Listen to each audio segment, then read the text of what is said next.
So everyone, welcome back again to this series that we have started on our YouTube and Facebook.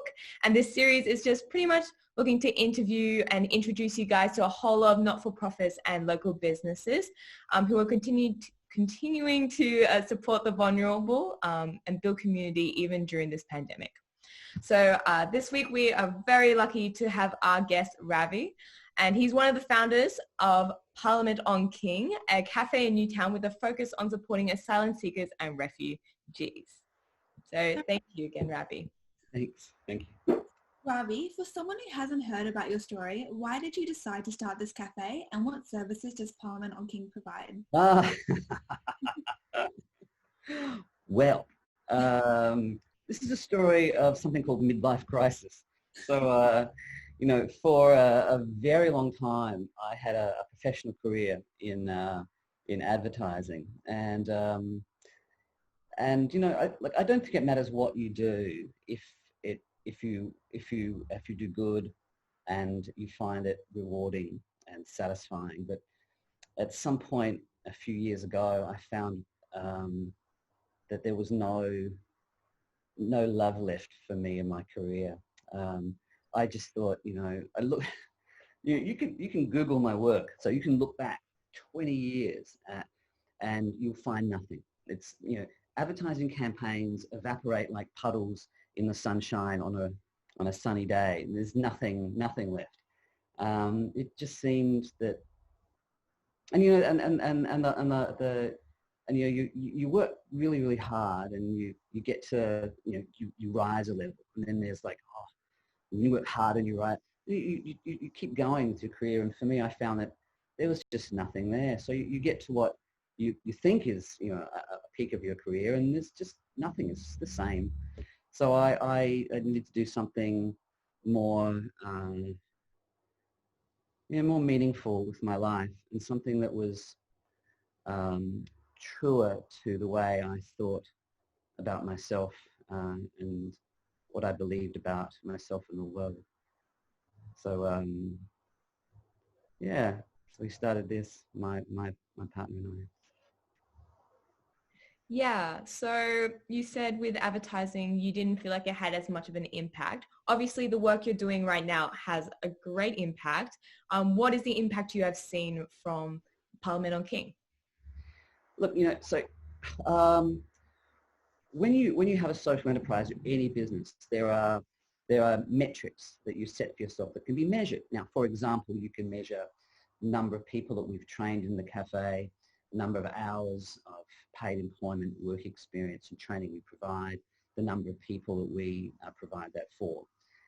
You can measure turnover, you can measure all sorts of different things, but I'll tell you a story about what I think impact really looks like. So it's about going back 7 months now, and one of our chefs, Nora, comes in, and she's got this new headscarf on, looks fantastic. I said, "You look great, great scarf, new scarf, recognise it straight away." "Oh, thank you, Ravi." So she went out to the kitchen to start her work. About 10 minutes later, another one of our chefs turns up. So Nora's a young Ugandan woman. 10 minutes later, Arsene, who's also on the shift, turns up. She's wearing the same headscarf. I said, "You'd never guess what? Nora's got the same scarf, but it looks fabulous on you too." She said, "I know she's got the same scarf. We went shopping together." Now, that's success. So you've got this young Burmese woman and this young Ugandan woman that have met in the kitchen, and they've gone, after working together for a while, they've gone like, "Let's hang out. Let's go shopping together." And for me, that's success, because that's an example of how what we do helps to address a really serious issue, which is social isolation in the community. So, Nora's not alone anymore. She's got a friend to go shopping with and to hang out with that she works with. And that changes her life considerably.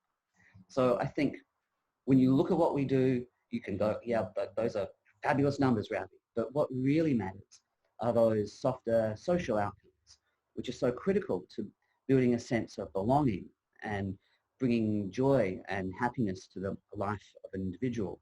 And for me, that's what I look at. Now, when we're doing things and talking to people, yeah, we talk about those practical numbers. But when I think about what really makes a difference, I'm thinking about all the stories that are just like that, those little human stories and moments that make all this worthwhile. That is so beautiful. Yeah, it is, isn't it? It still makes me happy telling that story. Anyway. Obviously, this pandemic meant that a lot of local businesses, particularly restaurants and cafes, were unable to function as normal and have suffered from this lack of business. How has this pandemic affected your cafe? Oh gosh, well, so we've got two things here. We've got this small cafe that I'm in, and this usually runs 5 or 6 days a week and 4 or 5 nights a week. It's music and it's poetry. There's 2 nights a week of life drawing. And of course, all of that's come to an end, as has our day trading. So we've lost straight away 95% of our business. It's gone. And it's gone into the future at some point. It's gone until when social distancing ends. The second thing we have is a social enterprise catering business where we work exclusively with refugee and asylum seeker chefs. And that's essentially gone too, again, until whenever, because the functions that we normally cater for, which are like boardroom meetings and conferences and conventions and lunches and parties and weddings, they're not happening the way they used to, not to the scale they used to, and they're certainly not putting on catering like they used to. So it's been absolutely heartbreaking for us to watch everything we've worked for as a team and as a family and built over so many years essentially come to an end. So you've got the financial impact of that and then the emotional impact of that. Some days I've worn that very heavily. I still have terrible nights some nights, but then but it's not just the impact it has on me and what happens here. It's that Nora and Asma, they're not getting shifts, and for a lot of the chefs that we work with, they really have come over the years to rely upon what we do. So it's talking to these guys and hearing their anxiety and their sadness as well that I also carry with me when I think about the impact. So it's sure there's the economic impact here, but the impact itself is actually much larger and more complex than you'd guess from such a little space. Yeah, for sure. And I can't imagine what you guys are going through, and you have touched on how like so many have been impacted by like the pandemic and what has happened to your cafe. But you guys, I'm not alone. yes, definitely not alone. There's so many have been impacted. But you guys have come up with a great initiative called the Soup of Human Kindness. Could you go through kind of what that involves and what that has kind of done to tackle that problem, I guess? Sure. Well, what sustains us and what's really important is the community that we've built here. And a lot of the guys we work with, they are not eligible for any government support whatsoever. A lot of them don't have any other work either. So it's a way of keeping at least providing some hours of work for some of our chefs a couple of nights a week that keeps them connected to us connected to them, and everyone connected to each other. So it's our own way of creating our own and funding our own JobKeeper project, because when they announced JobKeeper, I was so happy. Oh, we're going to make it. It's going to be okay. It's going to be okay.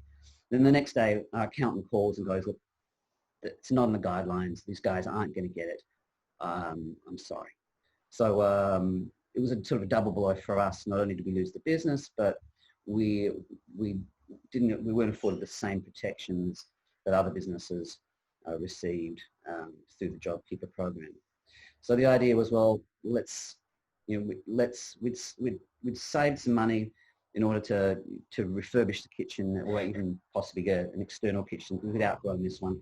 So we thought, well, let's use that to fund a few hours paid work, make some soups, get those soups into the community to feed people who are feeling the stress of food insecurity. So pay the guys to cook, and then give the food away.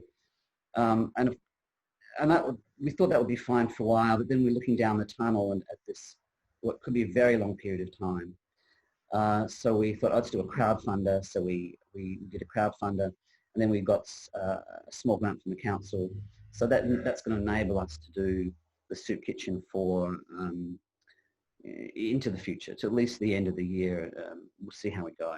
But we're working our way through that slowly and cautiously. But we're now, I think, about nearly 3 months into that project. Some weeks it's really busy. Some weeks we'll do 400 soups, 500 soups. Some weeks are quieter. It just depends on who's doing what and who wants what. So we'll call people and go, how many do you want this week, and work on that basis. And that's great too, because it's brought a new group of volunteers in to help deliver the food and help pack it as well. So it's sustaining some sense of community here. And it's also helping us feel like we're still useful. It's really great that you guys are still able to do this incredible work to help those who need it most. So for those of us listening, how can we support this work that you do? Oh God. Look, that would be up. That's up to you. You don't have to. As I said, we've got some funding. If you'd like to order soup, order soup. If you want to remember us for the rest of your lives, so when you have catering, when this is over, you can call us.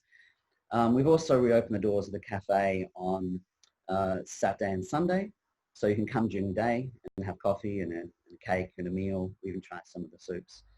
But really, there's not much anyone can really do other than to keep us in their hearts and minds. Awesome. So the final question we just have is, as a society, we are committed to promoting kindness in all times. And you kind of shared how relationships have been built through your cafe, which has been awesome. Are there any short stories of kindness that you could share with us that you have seen through the soup kitchen or in any other situation? Oh, look, everything about what we do is built on stories of kindness, and the kindness of other people and the kindness we have to each other.